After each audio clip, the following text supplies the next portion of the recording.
isang buwan at isang linggo bago ang next window ay may dalawang players na ang Gilas na na-injured internationally.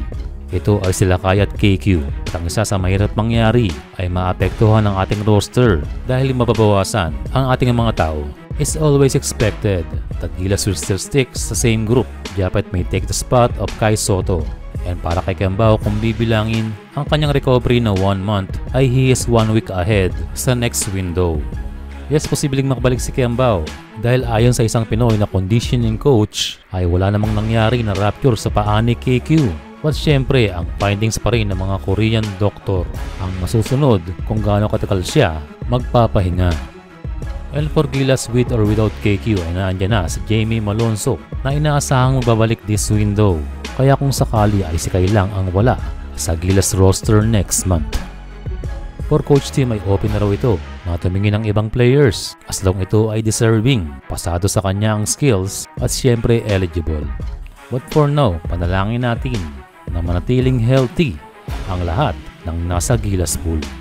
Maliban kay AJ Edu, ang isa pa sa importante na player next window ay si Carl Tamayo. Carl is doing great sa KBL ng Korea at sinasabi pa na ang itong ating kababayan ay ang best power forward ngayon sa KBL o naglalaro sa kanyang komportableng posisyon. Pero pagdating sa Gilas, sana hindi na lang mabago na siya'y maglaro ng 4 o kaya give him the same role kung paano siya i-utilize ng LG Sakers. Ngayong FIBA Asia Cup qualifiers ay nag-a-average si Tamayo ng 12 minutes kada game. Kung sakaling ito ay at least madoble, ay maaring mas maramdaman sa Gilas ang kanyang performance at overall game. Again, maalarma ang Gilas sa mga nangyayari. Pero isa lamang ang sigurado that coach team and his staffs can adjust and build the best possible lineup. And kaugnay naman sa usapang staff, na-interview si Andre Blatch ng mainstream media. And ayon sa kanya, siya ay willing na maging parte ng coaching sa ating national team.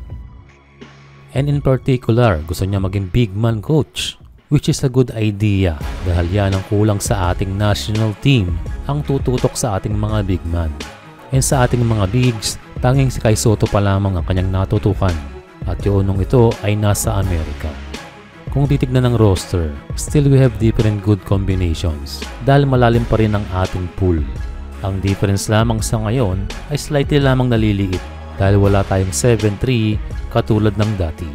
Kaya ngayon it is a big task for Fajardo, AJ and Japet. And siyempre wala pa rin tatalo sa isang team na lahat ay healthy tulad ng pangarap ni Coach Tim Cone na mabuo ang strongest possible lineup ng ating national team.